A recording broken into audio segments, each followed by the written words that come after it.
विठ्ठल विठ्ठल विठ्ठल विठ्ठल. रामाने त्याला शांत केलं. तसं नाहीये माझा भरत, तसा नाही, तू थांब थोडस. रामाने लक्ष्मणाला थांबवलेलं. आणि मग जसं जसं ते सैन्य, ती सर्व मंडळी जवळ येताना दिसतात, भरत हा त्या ठिकाणी पळतच पुढे येतोय आणि लोटांगण घालतोय. त्यावेळेस लक्ष्मणाच्या सुद्धा डोळ्यातून पाणी येते. आपलं चुकलं होतं, आपण चुकीचा गैरसमज करून घेतला. त्या ठिकाणी अनेक पद्धतीनं भरत रामाला समजावण्याचा प्रयत्न करतो. मुक्काम होतो. सर्व मंडळी त्या ठिकाणी रात्री राहतात. रात्रभर दोघांची बैठक होते. बैठकीमध्ये अनेक पद्धतीनं भरत रामाला समजवण्याचा प्रयत्न करतोय. परंतु राम सांगतात,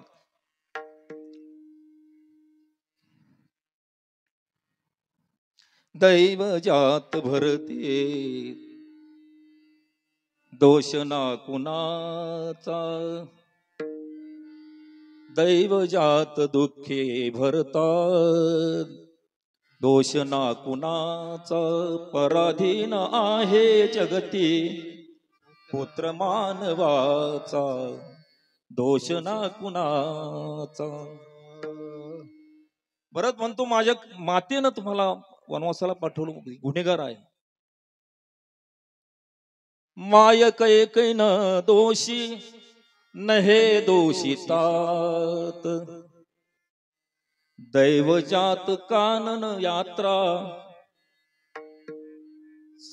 सर्व हा विलास. अयोध्येचा होतो राजा राजा रंगमी वनेचा,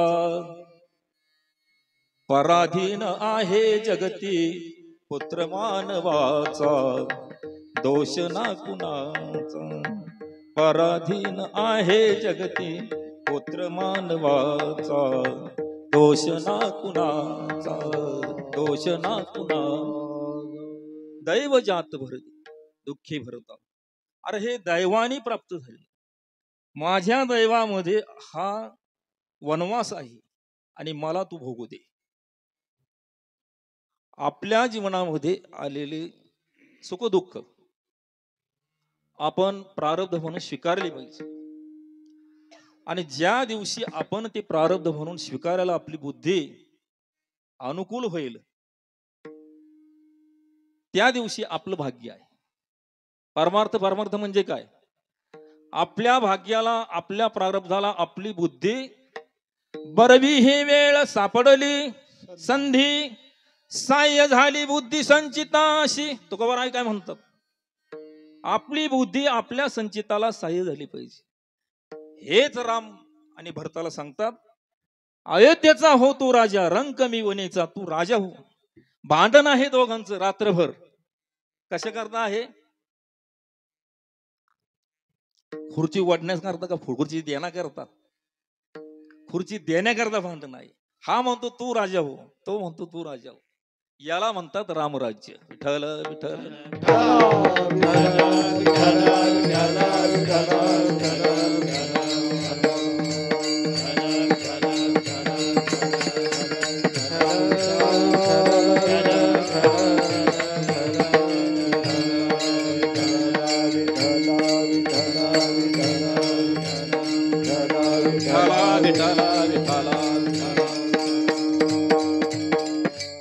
रात्रभर विनंती करून राम ऐकत नाहीत. शेवटी भरताने सांगितलं, मी तर तुमचं राज्य मी चालूच शकत नाही, माझी ती योग्यता नाही.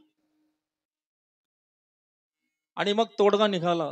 शेवटी रामाच्या पादुका सिंहासनावर ठेवील आणि मी राज्यकारभार चालविल, या मुद्द्यावरती भरत पाठीमागे गेलेला आहे. याला म्हणतात बंधुप्रेम, याला म्हणतात रामायण, आणि याला म्हणतात रामराज्य. रामराज्य, रामराज्य म्हणजे काय? रामाने चालवलेलं राज्य, त्याला असं नाही म्हणायचं.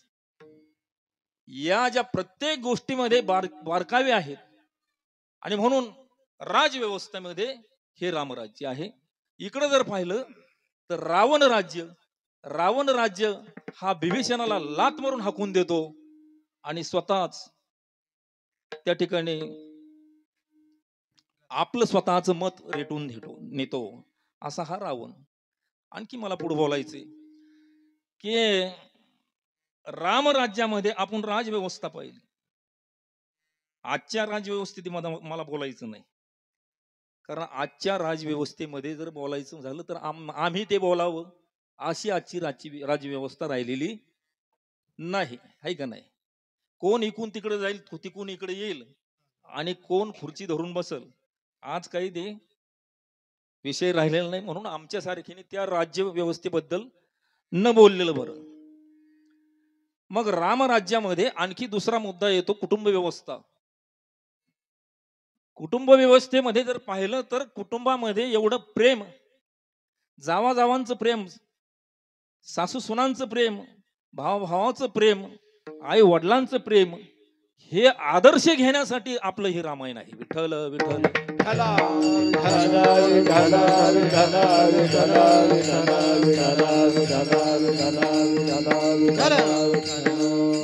मर्यादा पुरुषोत्तम राम ज्यावेळेस वनवासाला निघतात त्यावेळेस सीता त्यांच्या बरोबर निघण्याची तयारी करते.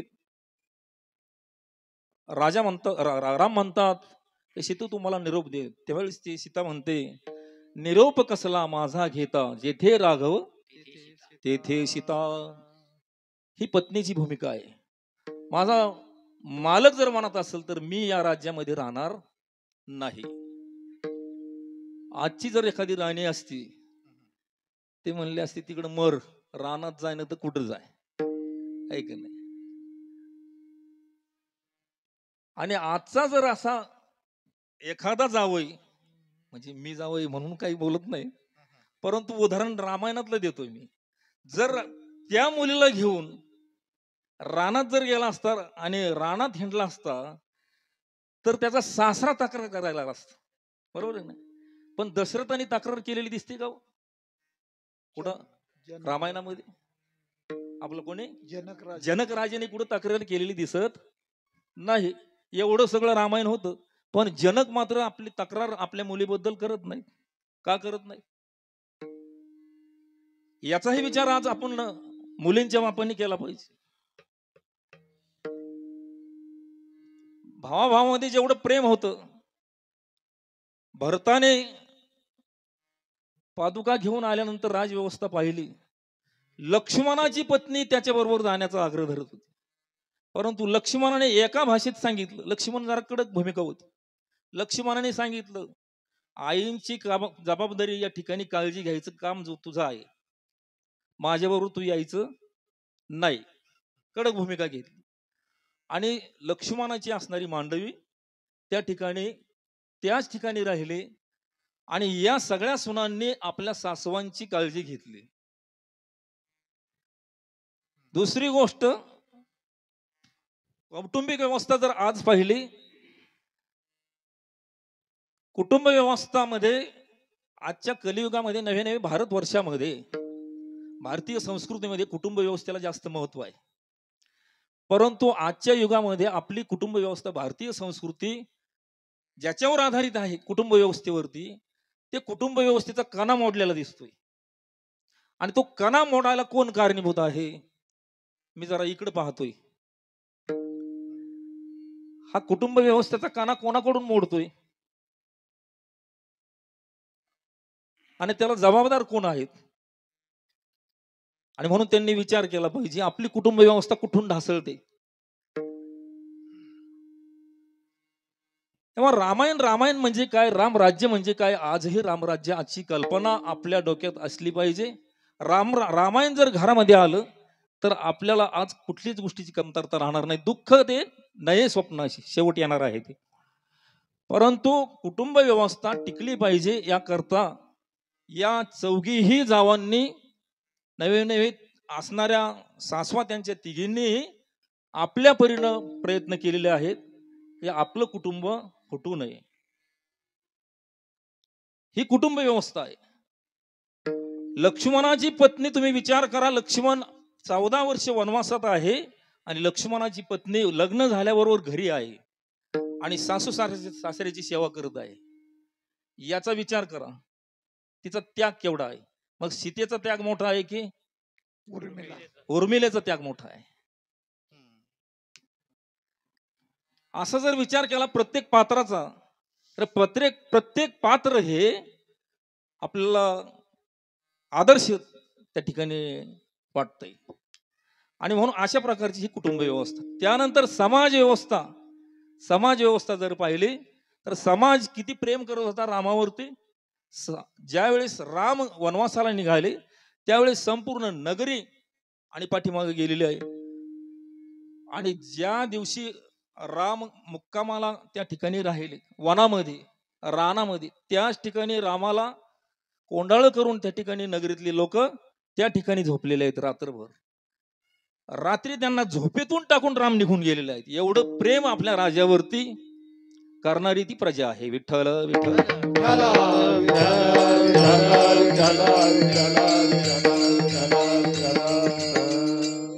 आज आपण सगळं राजकीय लोकांना दोष देतो, पण आज जे आपण दान म्हणतो ते दान तरी राहिलंय काय? पैसे घेतल्याशिवाय कुठलंही आज मतदान होत नाही. याचा अर्थ आपण हे राजकीय व्यवस्था ढासळवली कोणी? प्रत्येक मनुष्य त्याला जबाबदार आहे. आणि म्हणून सामाजिक स्थिती त्यावेळेला अशी होती की योग्य पद्धतीनं आपल्या योग्य राजाला आणि पाठिंबा देणारी जनता होती. त्यावेळेसची समाज व्यवस्था, कुटुंब व्यवस्था. आता शिक्षण व्यवस्थेचं मी सांगतोय, ते चौथा मुद्दा आपला राहिला. शिक्षण व्यवस्था त्यावेळेला अशी होती की त्या ठिकाणी शिक्षण घेणारे विद्यार्थी 14 कला 64 कला आणि व्याकरण संस्कृत संपूर्ण शिक्षण अवगत करून सुंदर अशा प्रकारचं एक सक्षम जीवन त्या ठिकाणी बनत होतं. ती गुरुकुल पद्धती पूर्वी होती. आज मात्र काय झालं, शिक्षण व्यवस्था ढासळली. आता फक्त पैसे कमाईच्या दृष्टीनं, नोकरीच्या दृष्टीने शिक्षण आलं. ज्यावेळेस इंग्रजांनी या ठिकाणी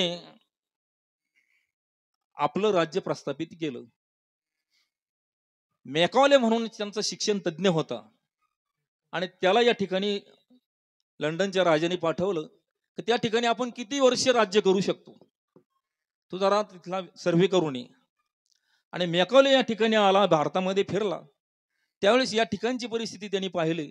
हजारो गुरुकुल, लाखो गुरुकुल या ठिकाणी होते आणि त्या गुरुकुलातून उत्कृष्ट असे विद्यार्थी पूर्णतः तयार होऊन बाहेर पडत होते, विद्वान होऊन बाहेर पडत होते. त्यांनी त्या ठिकाणी पार्लमेंटमध्ये जाऊन सांगितलं की त्या ठिकाणची शिक्षण पद्धती बदलल्याशिवाय आपण त्या भारतावरती राज्य करू शकत नाही. विठ्ठल विठ्ठल.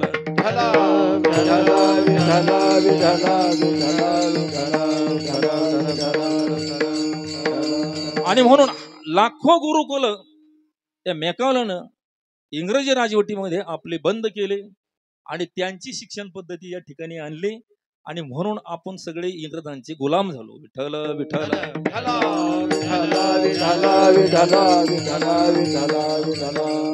गुरुकुलामध्ये योग्य पद्धतीचं शिक्षण दिलं जायचं आणि म्हणून विद्वान असे या ठिकाणचे सर्व माणसं तयार होत होते. अशा प्रकारे रामराज्य आणि रावण राज्य कशाला म्हणायचं? रामाने एक पत्नी एक बाणी हे रोध आपलं अंगीकारलं. रामाने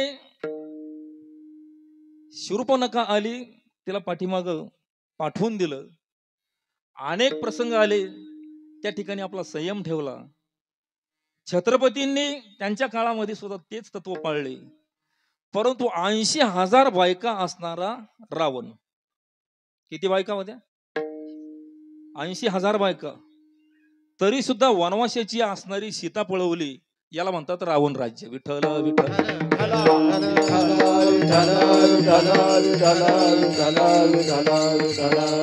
आणि म्हणून राम राज्य आणि रावण राज्य यातला हा फरक आहे.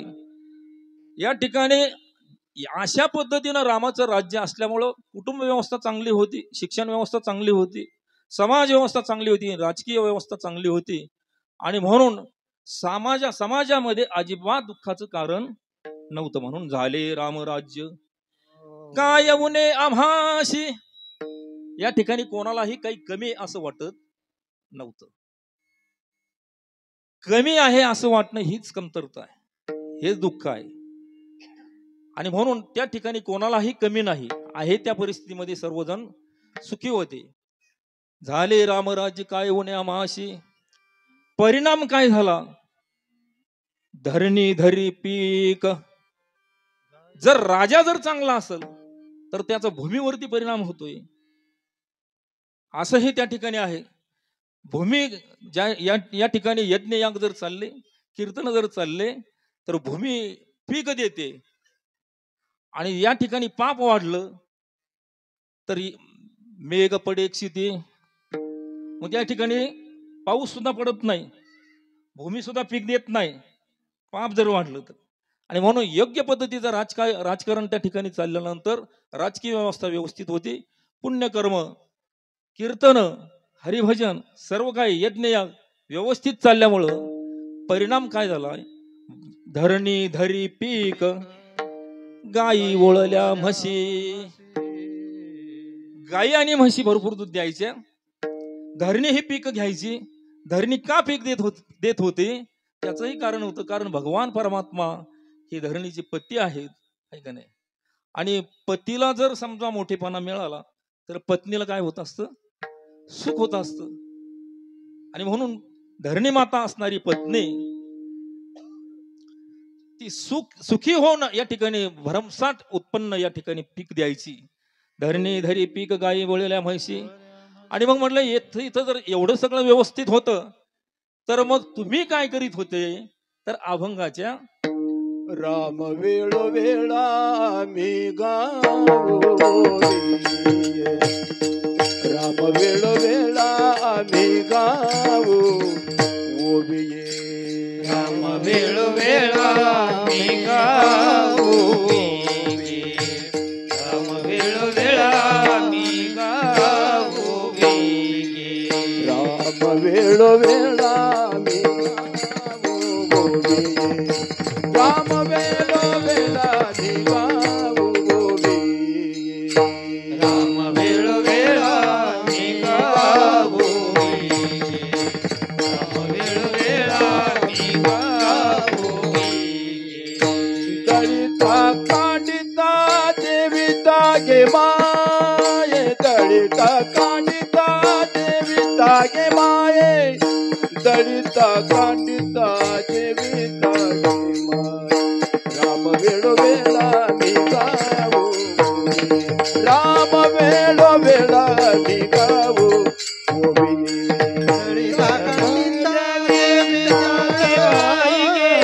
दलिता कांडिता देविता गे बाई गे, दलिता कांडिता देविता गे बाई गे.